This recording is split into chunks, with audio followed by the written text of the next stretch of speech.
وہاں پہ اس کے لیے ورڈ آیا مہیمن، یعنی یہ نگہبان ہے اگلی کتابوں کے اوپر کہ ان کی کون سی باتیں درست ہیں اور کون سی ٹیمپرڈ فارم میں. یہ کتاب ان کے اوپر نگہبانی کرتی ہے. یہاں پہ الفرقان کہا گیا، اور خود ہمارے محبوب امام کائنات سید الاولین والآخرین شفیع المذنبین رحمت للعالمین خاتم النبیین سیدنا و مولانا امام اعظم محمد رسول اللہ صلی اللہ علیہ وآلہ وسلم کے لیے بھی صحیح بخاری میں الفرقان کی ٹرم یوز ہوئی ہے. محمد فرق بین الناس، محمد لوگوں میں حق اور باطل میں فرق ہے، یعنی نبی علیہ السلام کی پیروی کرنے والا حق پر ہے، آپ سے مخالفت کرنے والا باطل کے اوپر ہے. تو قرآن بھی الفرقان ہے اور رسول اللہ بھی الفرقان ہے صلی اللہ علیہ وآلہ وسلم. پھر اللہ تعالیٰ نے ساتھ ہی فرما دیا فَمَنْ شَهِدَ مِنْكُمُ الشَّهْرَ، اب جو کوئی بھی تم میں سے رمضان کا مہینہ پائے فَلْيَصُمْ، تو اس کا کام ہے کہ اس میں وہ روزے رکھے. اور پھر آگے اس کے احکامات آئے کہ روزے کی لینتھ کیا ہے، اس میں کون سی شرعی پابندیاں ہیں، جو لوگ روزہ رکھنے پر قادر نہیں ہیں، بیمار ہیں، ان کے لیے شرعی حکم کیا ہے، مسافر کے لیے کیا ہے، مریض کے لیے کیا ہے. پھر میاں بیوی کے تعلقات کے پوائنٹ آف ویو سے بھی چیزیں ڈسکس ہوئیں. وہ آپ خود پڑھ لیجئے گا، اگر میں ایک ایک چیز کو اس طریقے سے ڈسکس کروں گا تو پھر تو کافی زیادہ ٹائم لگ جائے گا. لیکن چونکہ یہ ساری باتیں آج آٹومیٹکلی کور ہو جائیں گی ہمارے فقہی احکام و مسائل کے اندر انشاءاللہ تعالی. صحیح بخاری اور صحیح مسلم کے اندر یہ حدیث موجود ہے. اللہ کے محبوب صلی اللہ علیہ وآلہ وسلم نے فرمایا اسلام کی بنیاد 5 چیزوں کے اوپر ہے. نمبر 1 اس بات کی گواہی دینا کہ اللہ کے سوا کوئی معبود نہیں اور محمد صلی اللہ علیہ وآلہ وسلم اس کے بندے اور اس کے رسول ہیں. دوسرے نمبر پہ فرمایا نماز قائم کرنا. تیسرے نمبر پر زکوٰۃ دینا. چوتھے نمبر پر حج کرنا اللہ کی راہ میں اگر استطاعت ہو. اور 5ویں نمبر پہ فرمایا رمضان کے روزے رکھنا. اس سے آپ اندازہ لگائیں کہ اسلام کی بنیاد جن چیزوں کے اوپر ہے ان میں سے رمضان مبارک کے روزے ایک چیز ہے. پھر صحیح بخاری اور صحیح مسلم دونوں کے اندر یہ حدیث موجود ہے کہ اللہ کے محبوب صلی اللہ علیہ وآلہ وسلم نے فرمایا جس شخص نے بھی ایمان اور احتساب کے ساتھ، یعنی اس نیت کے ساتھ کہ وہ تزکیہ نفس اپنا کرے گا، اللہ سے ثواب لینے کی امید جس کے اندر موجود ہے، رمضان مبارک کے روزے رکھے، اللہ تعالیٰ اس کے پچھلے سارے گناہوں کو معاف فرما دے گا. اور جس نے ایمان اور احتساب کے ساتھ رمضان مبارک کی راتوں کا قیام کیا، قیام اللیل جسے آپ تراویح بھی کہتے ہیں، اس کے بھی اللہ تعالیٰ پچھلے سارے گناہوں کو معاف فرما دے گا. اور جس نے ایمان اور احتساب کے ساتھ لیلۃ القدر کا قیام کیا، اس کے بھی اللہ تعالیٰ پچھلے سارے گناہوں کو معاف فرما دے گا. تو لیلۃ القدر تو رمضان مبارک کے آخری عشرے کی طاق راتوں میں آتی ہے. یہ پچھلے دنوں جو میری شب برات سے متعلق ویڈیو ریکارڈ ہوئی تھی اس میں نے تفصیلاً اس کے اوپر گفتگو کر لی ہے کہ وہ سارے فضائل جو یہ شب برات کے لیے بتاتے ہیں وہ بیسیکلی لیلۃ القدر کے ہیں، جس کے بارے میں پوری سورت قرآن میں نازل ہوئی ہے، انا انزلناہ فی لیلۃ القدر. ایک اور حدیث ہے صحیح بخاری اور صحیح مسلم کے اندر کہ اللہ کے محبوب صلی اللہ علیہ وآلہ وسلم نے فرمایا کہ جب رمضان مبارک کا مہینہ آتا ہے تو اللہ تعالی جنت اور رحمت کے دروازوں کو کھول دیتا ہے اور جہنم کے یعنی دوزخ کے دروازوں کو بند فرما دیتا ہے، اور سرکش جو شیاطین ہیں انہیں جکڑ دیا جاتا ہے. سارے شیاطین نہیں قید ہوتے، سارے قید ہوں تو آپ کو جمعہ پڑھانے کے لیے کون آئے؟ سارے نہیں قید ہوتے ہیں، ظاہر ہے یہ تو سلسلہ برل اوورال ایک ماحول بن جاتا ہے نیکی کا کہ سرکش شیاطین کو قید کر دیا جاتا ہے. باقی جو انسان کے ساتھ نفس لگا ہوا ہے، جو انسانوں میں شیاطین ہے، وہ تو اسی طریقے سے گھوم پھر رہے ہوتے ہیں. لیکن پھر بھی رمضان میں دیکھیں شیاطین قید ہونے کا یہ فائدہ آپ دیکھیں کہ رمضان نشریات میں سارے اکٹھے بیٹھے ہوتے ہیں، آگے پیچھے نہیں اکٹھے ہوتے، اور وہاں پہ افطاریاں بھی اکٹھی کرتے ہیں. اور جو تھوڑا سا شیطان اندر باقی ہوتا ہے نا، وہ انہیں مجبور کرتا ہے کہ جب نماز کا وقت آتا ہے تو سب لوگ اپنی اپنی علیحدہ علیحدہ نماز پڑھتے ہیں، یا اپنے مدارس میں جا کے ایک دوسرے کے پیچھے نہیں پڑھتے. اگر کوئی پڑھ بھی لے غلطی سے تو بعد میں لوٹاتے ہیں.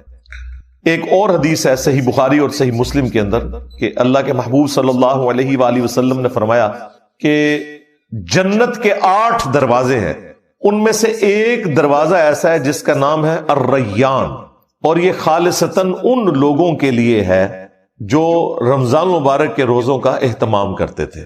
یعنی رمضان مبارک کی اللہ کے نزدیک یہ اہمیت ہے کہ ایک اسپیشل دروازہ ہی روزہ داروں کے لیے اللہ تعالیٰ نے جنت کا مخصوص کر دیا. اللہم اجعلنا منہم، اللہ تعالیٰ ہمیں ان میں شامل فرمائے، آمین. پھر ایک اور حدیث ہے بڑی رکت انگیز، بخاری اور مسلم دونوں میں ہے، کہ رمضان مبارک کا مہینہ وہ ہے جس میں اللہ تعالیٰ نیکیوں کا جو ثواب ہے وہ 700 گنا تک بڑھا دیتا ہے. پھر اللہ کے محبوب علیہ السلام نے فرمایا کہ رمضان مبارک کا مہینہ وہ مہینہ ہے کہ جس میں جو شخص روزے رکھتا ہے اس کے لیے اللہ تعالیٰ کی طرف سے یہ پیغام ہے کہ روزہ خاص میرے لیے ہے اور میں ہی اس کی جزا دوں گا.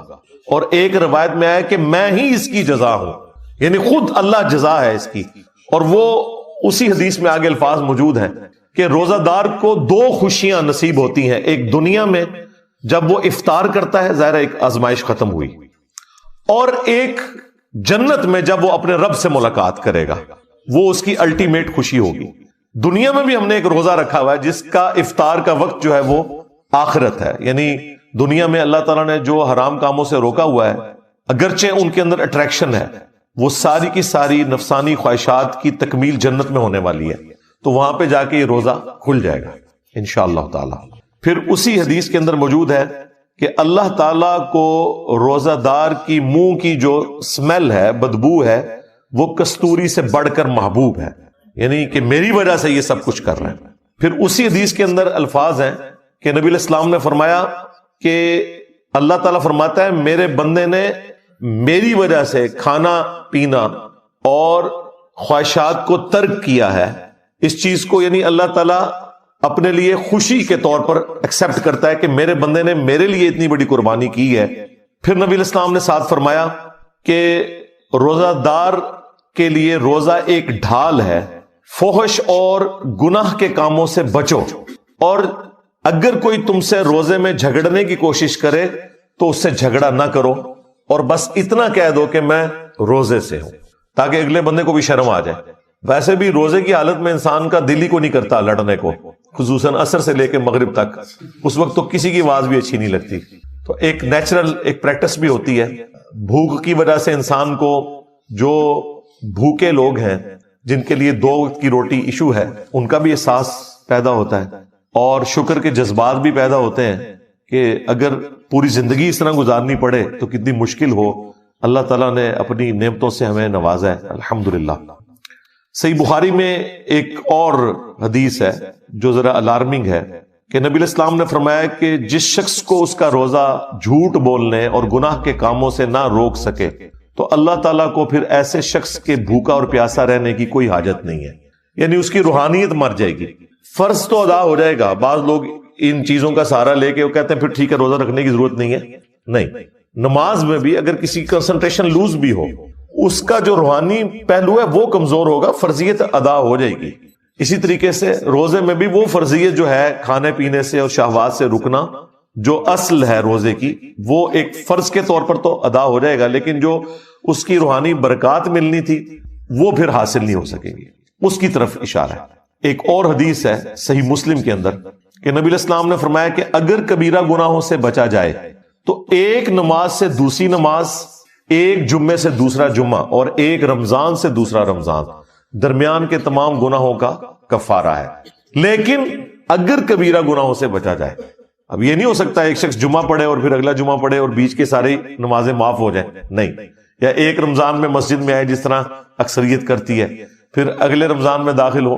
تو نبی علیہ السلام نے ساتھ ہی فرمایا کہ اگر کبیرہ گناہ اس نے نہ کیے تو باقی گناہ تو معاف ہو جائیں گے اعمال کی برکت سے، لیکن کبیرہ گناہ جو ہے وہ صرف توبہ سے معاف ہوتے ہیں. یہ ذہن میں رکھیے گا، کبیرہ گناہ آٹومیٹکلی نیکیاں کرنے سے معاف نہیں ہوتے. کبیرہ گناہ کون سے ہیں؟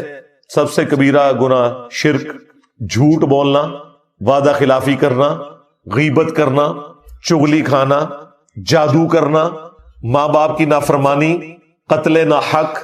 یہ سارے بڑے بڑے جتنے گناہ ہمارے علم میں یہ سب کے سب کبیرہ گناہ ہے. یہ تو نہ نمازیں پڑھنے سے معاف ہوں گے، نہ جمعہ پڑھنے سے معاف ہوں گے، اور نہ ہی یہ روزہ رکھنے سے معاف ہوں گے، بلکہ یہ معاف ہوں گے جب کوئی شخص توبہ کرے گا.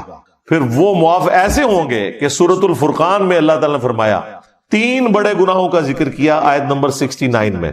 شرک جو کائنات کا سب سے بڑا گناہ ہے، قتل نہ حق جو حقوق العباد میں سب سے بڑا گناہ ہے، اور تیسرا بدکاری.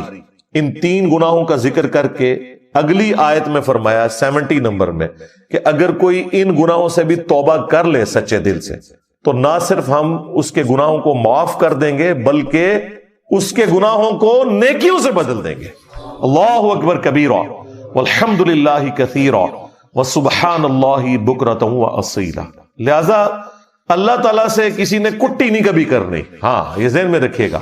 دیکھیں میرا کتنا اگریسو سٹائل ہے، میری آپ قرآن کلاسز دیکھیں تو آپ کو پھر پتہ چلتا ہے کہ اللہ تعالیٰ اپنے معاملات میں کتنا سخت ہے. اس کے باوجود ہم نے کبھی اس چیز کی ترغیب نہیں دلائی کہ کوئی شخص اللہ تعالیٰ سے اتنا ڈر جائے کہ وہ پھر یہ ڈیسائیڈ کر لے کہ ٹھیک ہے جی پھر مجھے کوئی نیکی کرنے کی ضرورت ہی نہیں ہے جب اللہ تعالیٰ اتنا سخت ہے. نہیں، سختی اس لیے بیان کی جاتی ہے کہ آپ اللہ تعالیٰ کی ہستی کے اعتبار سے بے فکرے نہ ہو جائیں. باقی جو توبہ والا ایلیمنٹ ہے بھائی، وہ تو موت کے غرغرے سے پہلے پہلے توبہ قبول ہے. جامعہ ترمذی میں حدیث ہے. لیکن کسی کو یہ پتا تو نہیں کس وقت موت آ جائے، اس لیے پوری زندگی آپ نے اس طرح گزارنی ہے. وَلَا تَمُوتُنَّ إِلَّا وَأَنْتُمْ مُسْلِمُونَ جو قرآن میں آیا. دیکھنا تمہیں موت نہ آئے مگر اس حال میں کہ تم تابع فرمان ہو کر مرنا. ہر وقت تیاری رکھنی ہے، تو وہ اپنی جگہ ہے. لہذا رمضان المبارک میں تو نیکیوں کا ایک موسم ہے. رمضان کی پریکٹس کی وجہ سے پھر بقیہ 11 مہینوں میں بھی اللہ تعالیٰ کو صحیح طریقے سے رسپانس کرنا، یہ اللہ تعالیٰ کی ریکوائرمنٹ ہے. اور مور دین 50% مسلمان جو پریکٹسنگ ہوتے ہیں ان میں سے بھی 50% مسلمان وہ عموماً رمضان میں ہی نیکیوں کی طرف آتے ہیں، اور بعد میں کچھ استقامت والا سلسلہ شروع ہوتا ہے. کئی لوگ داڑھی رکھ لیتے ہیں، پھر نمازیں شروع کر دیتے ہیں، عورتیں حجاب شروع کر دیتی ہیں. تو یہ ہم نے اپنی زندگی میں رمضان مبارک کی برکات خود دیکھی ہیں کہ رمضان جو ہے اس اعتبار سے ایک ٹرننگ مہینہ ثابت ہوتا ہے کئی لوگوں کی زندگی میں. کئی لوگوں کے لیے کوئی گھر میں جوان موت یا کوئی صدمہ وہ بھی نیکی پہ آنے کا ایک سبب بن جاتا ہے. وہ بھی اللہ تعالیٰ نے سورہ السجدہ میں فرمایا کہ ہم دنیا کی زندگی میں تمہیں تکلیف دیں گے تاکہ تم اپنے رب کی طرف پلٹ آؤ. وہ بھی ایک اللہ کی سنت ہے. تو یہ مختلف اللہ تعالیٰ نے ایک سمجھ لیں سگنلز رکھے ہوئے ہیں. جو انسان رسپانس کرے تو مرنے سے پہلے اللہ تعالیٰ کے بتائے ہوئے راستے کے اوپر آ سکتا ہے. لہٰذا رمضان مبارک کو کیجول نہ لیں، پورے اہتمام کے ساتھ رمضان شریف کو گزاریں. جو فرض عبادات ہیں ان کے اوپر ایمفیسائز کریں، اور بعد کی زندگی کے لیے بھی اللہ تعالیٰ سے دعا کریں کہ اللہ تعالیٰ استقامت دے باقی نیکیوں کے اوپر بھی. خصوصاً نماز کے معاملے میں بالکل جو ہے نا وہ زیرو ٹالرنس ہے اللہ تعالیٰ کی. یہ ذہن میں رکھیے گا. یہ اتنا کرٹیکل ایشو ہے ایمان لانے کے بعد کہ اتنے سخت الفاظ میں قرآن میں فتویٰ آیا ہے. سورہ روم میں آیت نمبر 31 میں وَأَقِيمُوا الصَّلَاةَ وَلَا تَكُونُوا مِنَ الْمُشْرِكِينَ.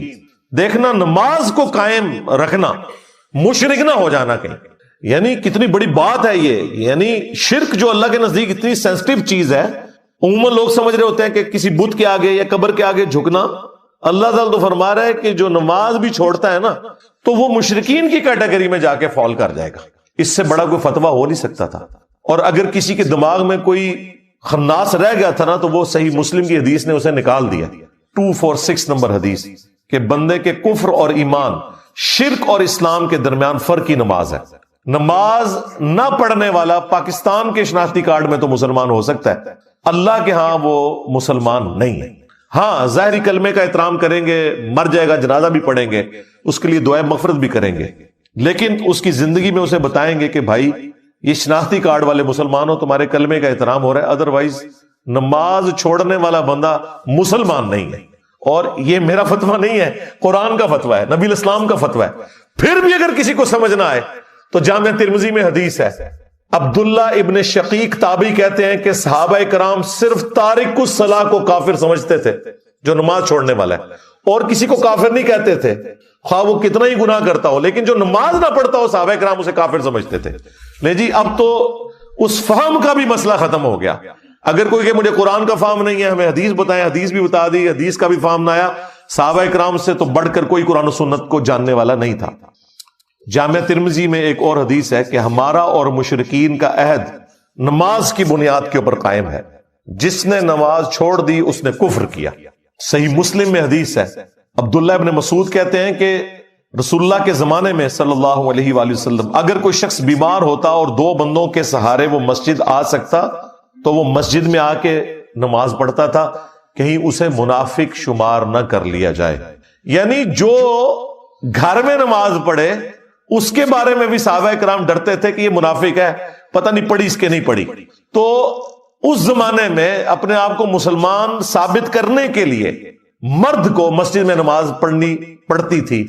صحابہ کرام کو کیا پتا تھا کہ ان سے بھی بڑھ کے بھی عاشقان رسول آنے والے ہیں, انورٹڈ کامز میں نماز ایک بھی نہیں پڑھیں گے اور کہیں گے کہ غلامی رسول میں موت بھی قبول ہے, حرمت رسول پر جان بھی قربان ہے. نعرے ایسے ماریں گے کہ میں تو کہتا ہوں جو پرانے مسلمان ہیں وہ بھی شرمندہ ہوتے ہوں گے کہ یار یہ تو ہمیں بھی پیچھے چھوڑ گئے. لیکن جب پریکٹیکلی باری آئے گی تو یہ حال ہے کہ نماز بھی نہیں پڑھیں گے. میلاد کے جلسے اٹینڈ کریں گے, صبح اٹھ کے فجر نہیں پڑھیں گے. میلاد کے دن کے جلوس اٹینڈ کریں گے, جب زور کی نماز کا وقت آئے گا لنگر لے کے گھر چلے جائیں گے. محرم کے جلوسوں میں عاشقان اہل بیت ہونے کا دعویٰ کریں گے, لیکن انہیں یہ نہیں پتا کہ مولا علی بھی نماز کے لیے جا رہے تھے تو شہید ہوئے.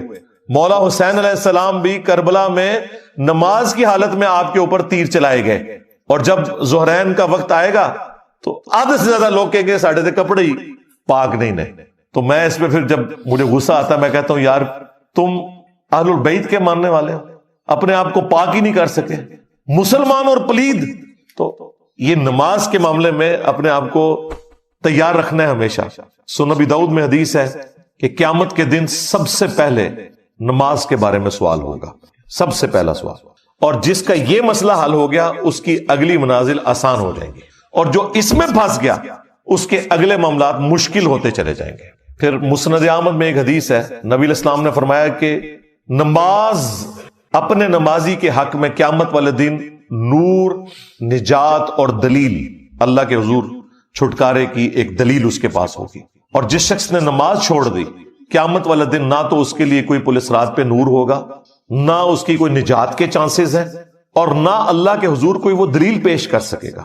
حتیٰ کہ اسی حدیث میں آگے الفاظ ہیں کہ ایسے شخص کا حشر فرعون, قارون اور حامان اور امیہ ابن خلف کے ساتھ ہوگا, والعیاذ باللہ تعالی. چاہے وہ جتنا مرضی دنیا میں دعویٰ کرتا رہے کہ میں بہت بڑا عاشق رسول ہوں. پھر جو سنن ابن ماجہ میں حدیث ہے, نبی علیہ السلام نے فرمایا تھا دیکھنا نماز نہ چھوڑنا, اگر تم نے نماز چھوڑ دی تو پھر اللہ کا ذمہ تم سے اٹھ گیا. اس سے بڑی کوئی دھمکی ہو ہی نہیں سکتی, پھر اللہ کے ذمہ کوئی چیز نہیں ہے. تو اس رمضان میں ایک تو پریکٹس کریں کہ جماعت کے ساتھ نماز انشاءاللہ تعالی, اور پھر اسے کنٹینیو آگے چلانا ہے. یہ نہیں ہے کہ چاند رات میں ہی جا کے جو ہے پہلے جاتے ہیں نائی کے پاس شیو کروانے کے لیے, داڑھی نہیں رکھنی ہے تو ٹھیک ہے, پھر اب اگر نیت کی ہے تو چلاؤ. اب تو خیر ہمارے نوجوان زیادہ تر داڑھی رکھ رہے ہیں, اگرچہ وہ فیشن کی وجہ سے رکھ رہے ہیں یا خرچہ بچانے کے لیے, ایک سلسلہ تو چل نکلا ہے. چھوٹی داڑھی رکھ لو, لیکن ایٹ لیسٹ اپنی شکل رسول اللہ صلی اللہ علیہ وآلہ وسلم کی جو ریکوائرمنٹ ہے اس کے قریب تو کرو. ایٹ لیسٹ گناہ کی کیٹیگری سے تو نکل جاؤ. ٹھیک ہے بڑی نہیں رکھنی کوئی مسئلہ نہیں, لیکن ایٹ لیسٹ اتنی داڑھی ہو کہ ایک مرد اور عورت کا فرق نظر آئے, تو اللہ کی وعید کم از کم اٹھ جائے. اب انشاءاللہ تعالی میں وہ فقہی احکام و مسائل جلدی بیان کروں گا, ان کے اوپر ورڈکٹ دوں گا, ساتھ احادیث کے ریفرنسز بھی جو الحمدللہ مجھے زیادہ تر تو زبانی یاد ہوتے ہیں وہ میں بتاتا جاؤں گا, لیکن بعد میں ہم ڈسپلے بھی کروا دیں گے اگر کہیں کوئی ریفرنس رہ بھی گیا, تاکہ یہ ساری چیزیں ایک جگہ جمع ہو جائیں. 70 فقہی احکام و مسائل, اور وہ نمبرنگ کے ساتھ میں بیان کروں گا تاکہ آپ کو پتہ چلے کہ 70 میں ایویں نہیں بول رہا, اور اس کی جو تفصیلات ہیں اس میں تو شاید یہ 100 سے زیادہ بن جائے. لیکن تفصیل میں جانے سے پہلے ایک دفعہ درود شریف پڑھ لیں. اللہم صلی علی محمد وعلی آل محمد واصحاب محمد وازواج محمد وامت محمد اجمعین الی یوم الدین آمین.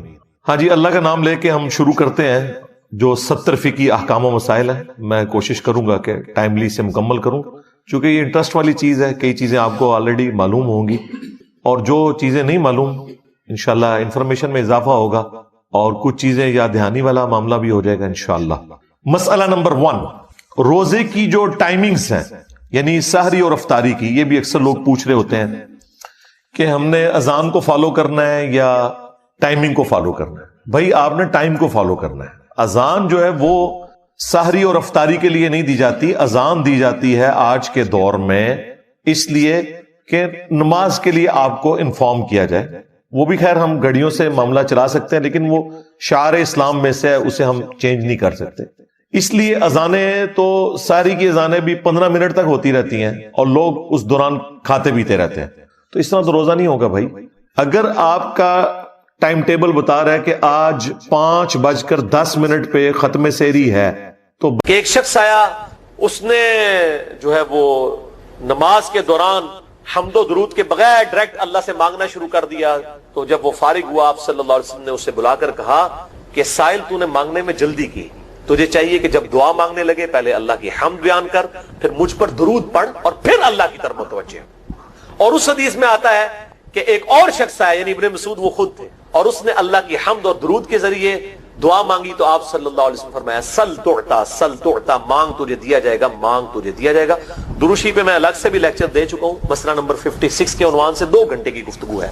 درود شریف کے صحیح فضائل اور صحیح احکام و مسائل بڑی ڈیٹیل کے ساتھ ہر اینگل سے درود شریف کے حوالے سے آپ کو وہ سمجھ لیں کہ انسائکلوپیڈیا ہے وہ لیکچر, مسئلہ نمبر 56 ahlesunnatpak.com پہ. تو دعا کے لیے حمد اور درود شریف ضروری. اس لیے دیکھیں نماز کی انٹلیکچوئل ترتیب ہے, آپ پہلے دعا کرتے ہیں التحیات للہ والصلوات والطیبات, اللہ کی حمد کرتے ہیں, پھر نبی صلی اللہ علیہ وسلم پر سلام عرض کرتے ہیں السلام علیکہ ایھا النبی, اس کے بعد آپ درود پڑھتے ہیں اور اینڈ پہ آپ دعا مانگتے ہیں اللہم انی اعوذ بک من عذاب جہنم ومن عذاب القبر ومن فتنة المحیا والممات ومن شر فتنة المسیح الدجال. یا اللہم ربنا آتنا فی الدنیا حسنة وفی الآخرة حسنة وقنا عذاب النار. یا رب اجعلنی مقیم الصلاة ومن ذریتی ربنا وتقبل دعائی ربنا اغفر لی ولوالدی وللمؤمنین یوم یقوم الحساب. کوئی بھی دعائیں مانگیں, یہ بھی مانگیں جو میں وظائف بتا رہا ہوں, کیونکہ بخاری اور مسلم کی متفق علیہ حدیث ہے. مشکات میں آپ کو تشہد والے چیپٹر میں حدیث مل جائے گی کہ نماز میں تشہد میں درود کے بعد جو چاہو اپنے رب سے مانگو, یعنی عربی میں مانگنا ہوگا. دعائیں مانگے, دعائیں معصورہ کتاب السنت میں جتنی ہیں وہ مانگے, اس کے علاوہ بھی مانگ سکتے ہیں اگر الفاظ درست ہوں لیکن عربی زبان میں. تو یہ پہلا وظیفہ جامعہ ترمذی میں انٹرنیشنل نمبر کے مطابق 3505, مشکات میں 2292 نمبر یہ حدیث ہے, اور قرآن حکیم میں تو ہم پڑھ چکے ہیں سورۃ الانبیاء آیت نمبر 87 اور 88 میں. آپ صلی اللہ علیہ وسلم نے ارشاد فرمایا کہ یونس علیہ السلام نے مچھلی کے پیٹ میں اپنے رب کو ان الفاظ کے ساتھ پکارا تھا لا الہ الا انت سبحانک انی کنت من الظالمین. اور پھر آپ صلی اللہ علیہ وسلم نے فرمایا کہ جو کوئی شخص اپنے کسی بھی معاملے میں کسی بھی پریشانی میں اس دعا کے ذریعے اللہ کی طرف متوجہ ہو, اللہ تعالیٰ اس کی دعا کو قبول فرما لیتا ہے. اور قرآن میں بھی آ گیا نا کذالک ننجی المؤمنین, اور کتنا بڑا فتویٰ آیا میرے بھائیوں سورہ صافات 143-144 فلولا انہ کان من المسبحین, اگر یونس ہمیں ان الفاظ میں ہماری تسبیح نہ کرتا للبث فی بطنہ الی یوم یبعثون, تو مچھلی کے پیٹ میں قیامت تک مچھلی کے پیٹ میں رہتا اگر اس طرح نہ ہمیں پکارتا, اس کی قبر مچھلی کا پیٹ بن جاتی. یعنی یہ اتنا عطاب, اور وہ دور ہو گیا اس دعا سے, بہت بڑا اسماء اعظم میں سے. تو یہ بہترین دعا, بہترین وظیفہ, اسماء اعظم میں سے بہترین چیز, اور سب سے بڑھ کر جو میں نے بات کی کہ بہترین استغفار, اللہ سے توبہ مانگنے کا بہترین ذریعہ. اور کس طریقے سے, اے اللہ تو پاک ہے نا, تجھ سے تو غلطی نہیں ہوگی, میں بندہ ہوں غلطی کروں گا, تو اللہ نے تو معاف کرنا ہے نا, کیونکہ جب بندے نے اپنی عاجزی کا اظہار کر لیا ہے اور اللہ تعالیٰ کو بتایا اللہ یہ تیری کوالٹی ہے, تو غلطی نہیں کرتا, تو میں تو انسان ہوں غلطی کروں گا. تو یہ ہے پہلا وظیفہ. دوسرا وظیفہ وہ بھی جامعہ ترمذی میں انٹرنیشنل نمبر کے مطابق 3524 نمبر حدیث ہے, لیکن ترمذی کا طریق جو ہے وہ ضعیف ہے. یہ میں پہلے بتا دوں, امام ترمذی نے ساتھ لکھا ہے یہ روایت کمزور ہے, لیکن ضروری نہیں ہوتی کہ روایت اگر ترمذی میں کمزور ہے تو کہیں اور وہ روایت صحیح نہیں موجود ہے. اس کی صحیح سند المستدرک للحاکم میں انٹرنیشنل نمبر کے مطابق 1862 نمبر موجود ہے, اور سنن نسائی الکبریٰ میں 10492 نمبر ہے, اور مشکات میں بھی 2454 نمبر حدیث ہے انٹرنیشنل نمبر کے مطابق.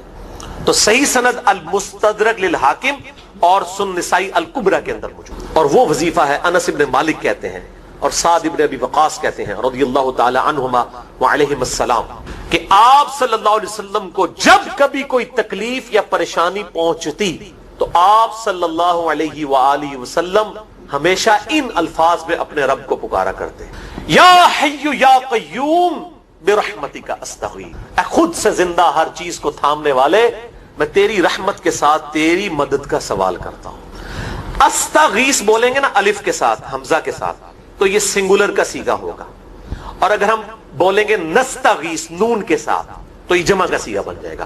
یہ میں اس لیے بتا رہا ہوں، لوگ پوچھ رہے ہوتے ہیں جی بعض جگہ لکھا ہوتا ہے جناب نستغیث، بعض جگہ لکھا ہوتا ہے استغیث، کیا کریے؟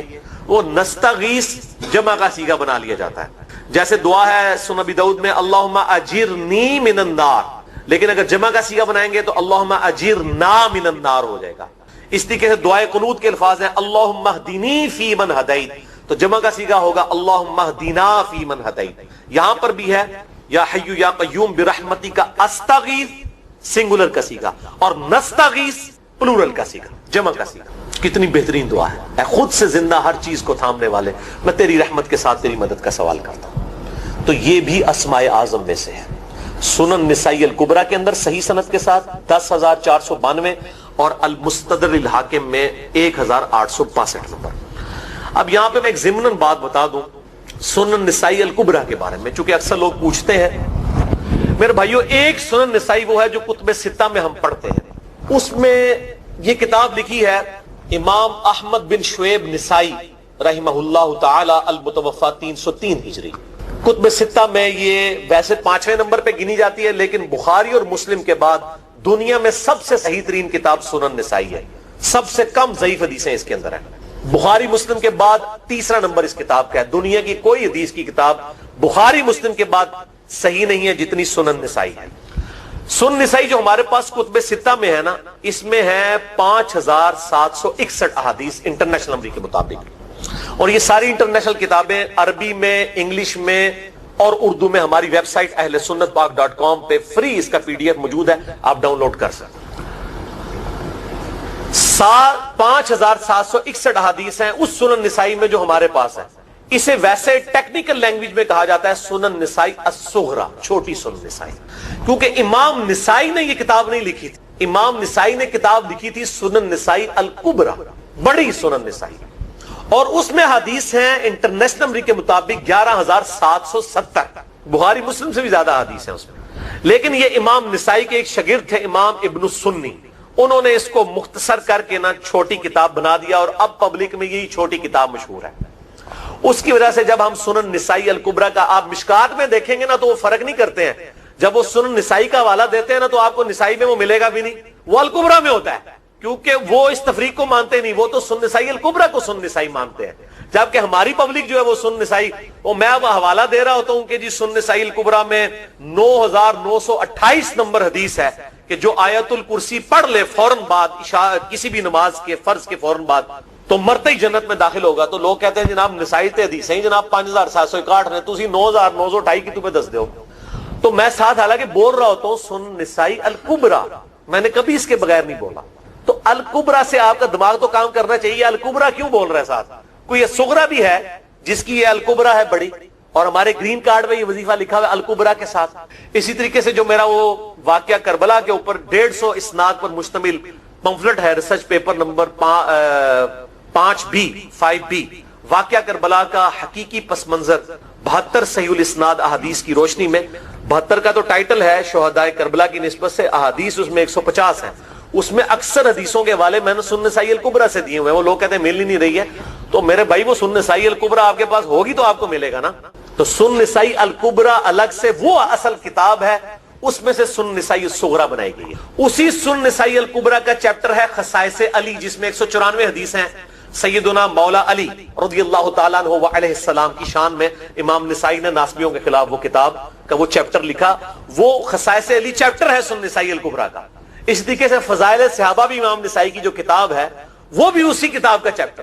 اسی طریقے سے عمل الیوم واللیلہ، صبح و شام کے جو اذکار ہیں وہ چیپٹر بھی اسی سنن نسائی الکبریٰ میں سے ہے۔ اسی میں یہ وظیفہ ہے کہ جو آیت الکرسی فرض نماز کے فوراً بعد پڑھتا ہے تو مرتے ہی جنت میں داخل ہوگا۔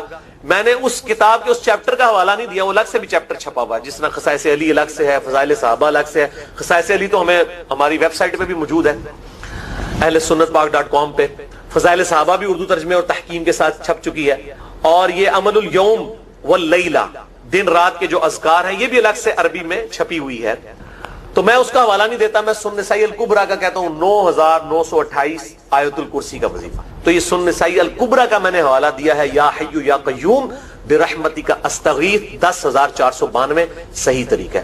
بعض اوقات کسی ایک کتاب میں ضعیف، ترمذی کا اس کا طریق جو ہے وہ ضعیف ہے، سنن نسائی الکبریٰ اور المستدرک للحاکم کا طریق جو ہے وہ بالکل صحیح ہے۔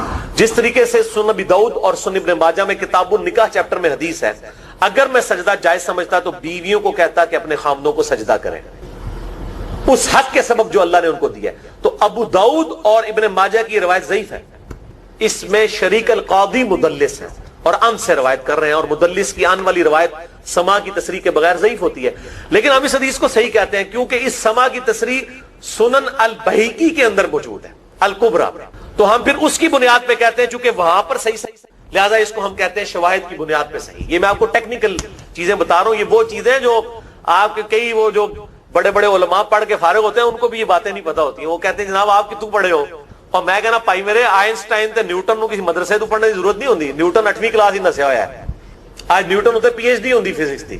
مجھے غامدی صاحب کا جملہ یاد آیا، اس سے کسی نے پوچھا کہ یہ جو روایتی علماء ہیں اور مولانا مودودی آپ ان کو کیسے دیکھتے ہیں؟ ان کا روایتی علماء جو ہیں یہ تو مدرسوں کے اسٹوڈنٹس اور فاروق تحصیل ڈگری ہولڈر ہیں، اور مودودی صاحب جو ہیں ان کی مثال تو آئنسٹائن اور نیوٹن والی ہے، ان کے اوپر پی ایچ ڈیز ہوتی ہیں، یہ گاڈ گفٹڈ صلاحیت ہے۔ ان مدرسوں کی آؤٹ پٹ مودودی صاحب اور ڈاکٹر اسرار، ڈاکٹر ذاکر نائک اور احمد دیدار صاحب تو نہیں ہو سکتے، یہ گاڈ گفٹڈ صلاحیتیں ہوتی ہیں۔ تو میں اس لیے ساتھ ساتھ کلیئر کر رہا ہوں تاکہ یہ جو ایمبیگوٹیز آتی ہیں اس حوالے سے وہ کلیئر ہو جائیں۔ بہرحال یہ دوسرا وظیفہ ہو گیا۔ اب تیسرا وظیفہ جو ہے کمال وظیفہ، صحیح بخاری میں موجود، انٹرنیشنل نمبر کے مطابق 4563 نمبر۔ ابن عباس رضی اللہ تعالی عنہما کہتے ہیں وعلیہم السلام، وہ کہتے ہیں کہ سیدنا ابراہیم علیہ السلام کو جب آگ میں پھینک رہے تھے نا تو ابراہیم علیہ السلام نے اس وقت کہا تھا حسبنا اللہ ونعم الوکیل، ہم نے اللہ ہی پر بھروسہ کیا اور وہی بہتر کارساز ہے۔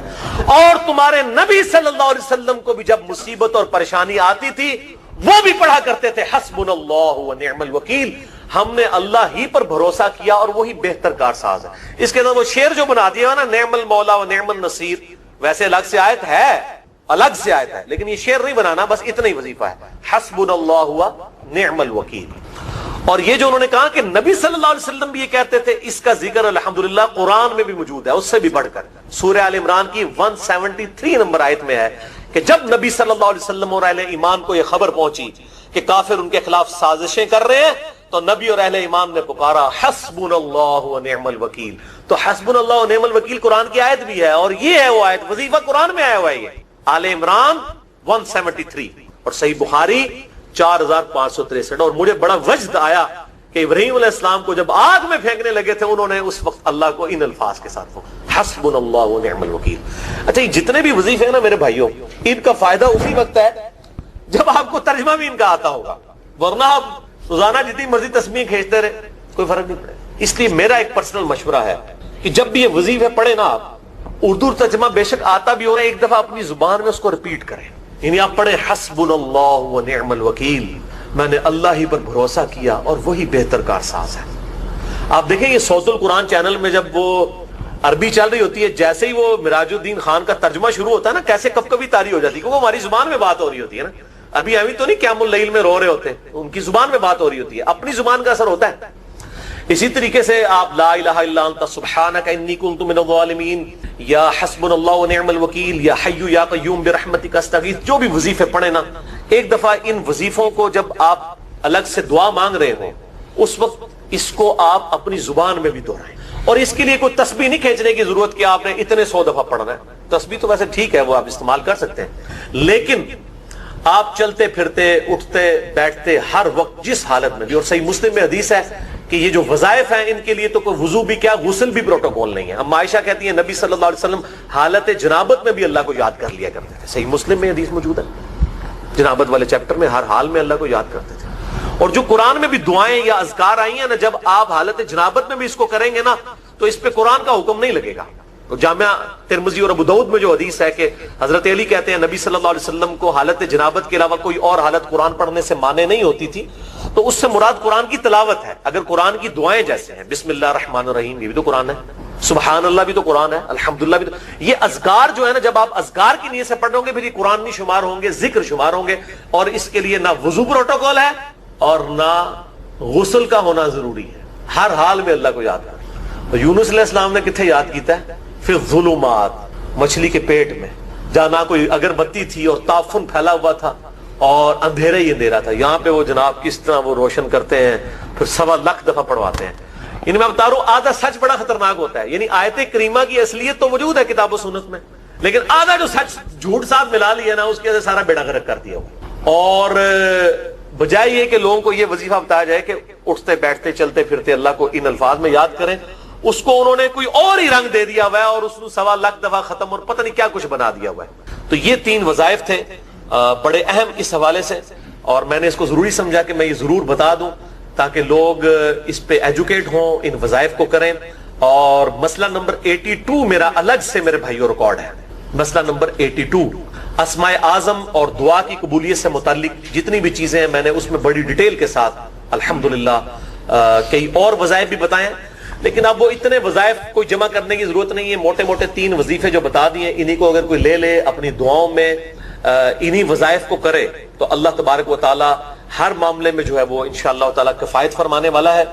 اللہ کی یاد، لا الہ الا انت سبحانک انی کنت من الظالمین، سورۃ الانبیاء میں آیا. اور اللہ تعالیٰ نے فرمایا سورہ الصفات میں کہ اگر یونس اس دعا کے ساتھ ہمیں یاد نہ کرتا، ہائے ہائے، تو پھر اسی دن مچھلی کے پیٹ سے نکالا جاتا جس دن کے مردے نکالے جائیں گے. یعنی قیامت تک، یعنی وہ مچھلی یونس کی قبر بن جاتی اگر وہ یہ دعا نہ کرتا. اس سے کئی رزلٹ نکلے. ایک تو رزلٹ یہ نکلا کہ یہ دعا اللہ کو اتنی محبوب ہے کہ وہ اللہ جس کا جلال اتنا ہے کہ وہ اپنے پیغمبر کو بھی کہہ رہا ہے کہ تو نے قیامت والے دن ہی نکلنا تھا، کہ مجھے اتنا غصہ ہے تیرے اوپر، گناہ کے اوپر نہیں، لغزش کے اوپر. وہ غصہ بھی ٹھنڈا ہو گیا.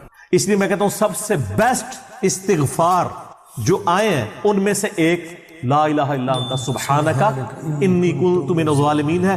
اور جامعہ ترمذی میں حدیث ہے، جو شخص بھی یونس کی دعا کے ساتھ اللہ کی طرف متوجہ ہوا اللہ اسے محروم نہیں لوٹائے گا. یہ اسماء اعظم میں سے ہے. اور قرآن میں بھی ہے کذالک ننجی المؤمنین، مومنین کو بھی ہم نجات دیں گے جو یہ یونس کی طرح دعا مانگے گا. یہ تو قرآن میں بھی ذکر ہے. لا اچھا اس کی دیکھیں ترجمہ کتنا پیارا ہے، لا الہ الا انت، کوئی معبود نہیں سوائے تیرے، سبحانک، اللہ تو غلطیوں سے پاک ہے، انی کنت من الظالمین، میں تو انسان ہوں نا، غلطیاں کروں گا. یار اس سے بہتر انداز ہو سکتا ہے کہ یا اللہ تو غلطی اس لیے نہیں کرتا کہ تو پاک ہے. تو پاک تو صرف تو ہے، مخلوق تو اس لیول پہ پاک ہو نہیں سکتی. اس لیے ورنہ تو ہم مخلوق کو بھی سبحان پیغمبروں کے ساتھ بھی لگا رہے ہوتے ہیں. انسان جتنا بھی پرفیکٹ ہو پاک نہیں ہو سکتا. انبیاء کو اللہ نے گناہوں سے پاک کیا ہے، لغزشیں ان سے بھی ہوئی ہیں. حضرت آدم علیہ السلام سے لغزش ہوئی ہے، نوح علیہ السلام نے کافر بیٹے کے لیے دعا کی ہے، موسیٰ علیہ السلام سے بندہ مر گیا ہے، نبی علیہ السلام کی 4 لغزشیں قرآن میں ذکر ہوئی ہیں. غزوہ احد پہ بددعا نکل گئی تھی زبان سے، تو وہ سورہ آل عمران میں آیا کہ آپ کو کوئی اختیار نہیں ہے، آپ نے بددعا دی ہے، اللہ چاہے تو ان کو ہدایت دے. اور پھر اسی خالد ابن ولید کو ہدایت بھی مل گئی، اور اسی مبارک زبان سے جس سے بددعا ملی تھی سیف اللہ کا لقب بھی مل گیا. ٹھیک ہے، یہ سر اللہ کے اختیار ہے. پرفیکٹ صرف گاڈ ہے، اس کی کوئی مخلوق بھی پرفیکشن میں اس لیول پہ نہیں جا سکتی. مخلوق کی یہ اللہ کا نقص نہیں ہے بلکہ مخلوق کا نقص ہے کہ جو مخلوق ہوگا نا وہ پرفیکٹ نہیں ہو سکتا. جیسے خالق ہمیشہ سے ہے، مخلوق ہمیشہ سے ہو ہی نہیں سکتی. وہ کہتے ہیں نا، اکثر لوگ سوال کرتے ہیں کہ اللہ تعالیٰ اپنے ساتھ کا ایک اور خدا پیدا کر سکتا ہے. ہم کہتے ہیں یہ محال ہے، اس لیے کہ جو پیدا ہوگا وہ خدا ہوگا ہی نہیں. جو پیدا ہو گیا تو خدا کون ہے؟ لم یلد ولم یولد. ٹھیک ہو گیا. تو ذکر بھی کریں سر، اللہ کو یاد کریں، جھوم جھوم کے ہر جگہ ذکر کریں. کوئی پروٹوکول نہیں، نہ وضو نہ غسل، ذکر کے لیے کوئی پروٹوکول نہیں ہے. جب مرضی ذکر کریں، اللہ کو یاد کریں. اور اس کے لیے کپڑے پہننا ہونا بھی ضروری نہیں ہے. اکثر لوگ یہ سمجھتے ہیں کپڑے پہننا ضروری ہے، نہ، کوئی ضروری نہیں ہے. بعض اوقات بندہ وضو کے لیے اندر چلا جاتا ہے غسل کے لیے یا غسل کرتے ہوئے، تو لوگ بسم اللہ نہیں پڑھتے ہیں، کپڑے پہن کے پھر بسم اللہ پڑھتے ہیں. سر اللہ اور بندے کا کون سا پردہ ہے؟ ٹھیک ہے، آپ کر سکتے ہیں ذکر. اگلا سوال ہے، میں نے اپنی زندگی میں بہت شرک کیا ہے لیکن الحمدللہ اب توبہ کر چکا ہوں، لیکن اس کے باوجود یہی فکر دامن گیر رہتی ہے کہ شرک تو ناقابل معافی گناہ ہے.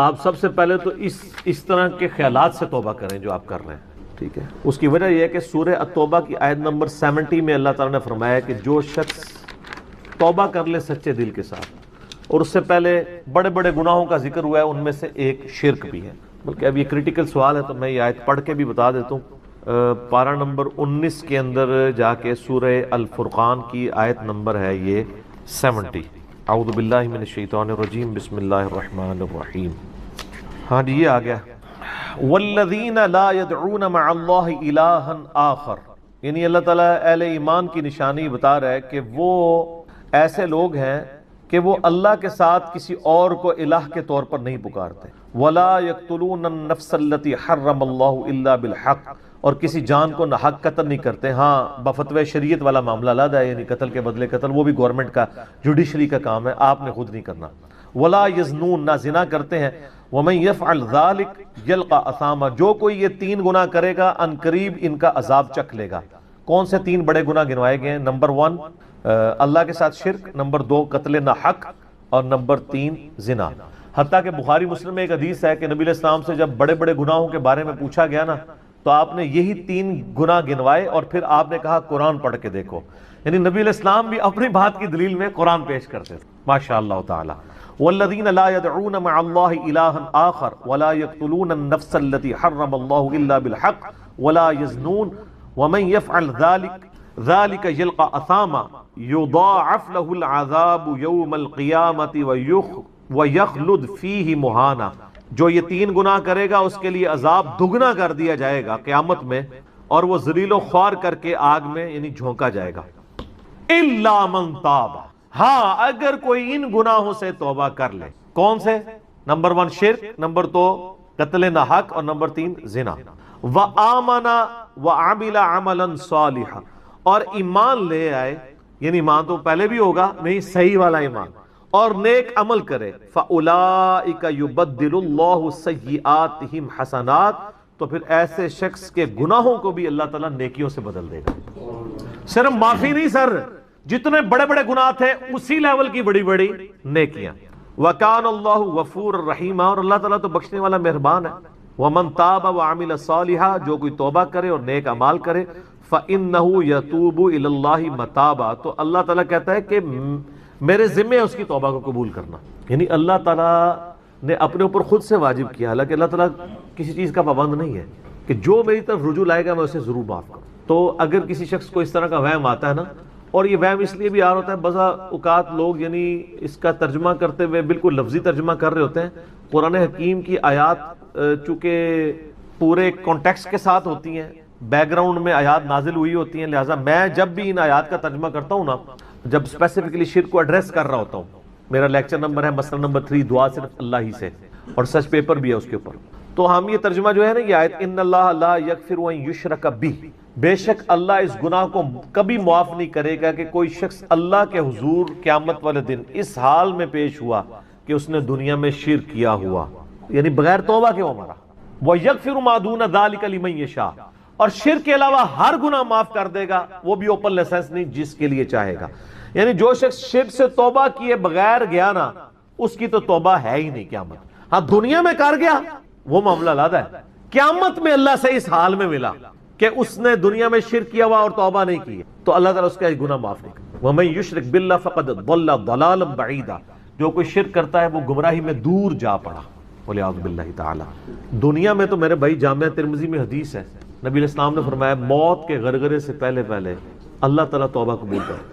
موت کے غرغرے سے مراد ہے نزع کا عالم طاری ہونے سے پہلے، جب کسی کو موت نظر آ گئی نا اب وہ توبہ نہیں کر سکتا۔ وہ تو قرآن حکیم میں ہے نا، فرعون جب ڈوبنے لگا تھا تو اس نے کیا کہا تھا، میں ہارون اور موسیٰ کے رب پر ایمان لاتا ہوں، بنی اسرائیل کے رب پہ، تو اللہ تعالیٰ نے کیا فرمایا تھا، الآن، اب لایا ایمان۔ حالانکہ ایمان تو لے آیا تھا، وہ غرغرہ تو وہ لے ہی رہا تھا نا، غوطہ تو کھا رہا تھا نا۔ تو موت کے غرغرے سے مراد ہے نزع کا عالم طاری ہونے سے پہلے۔ اور اس میں ایک پوائنٹ کئی دفعہ ہائی لائٹ کر چکا ہوں، یہاں پہ بھی کر دوں، اگر آپ کو کسی شخص کے بارے میں یہ پتہ چل جائے نا کہ اس کو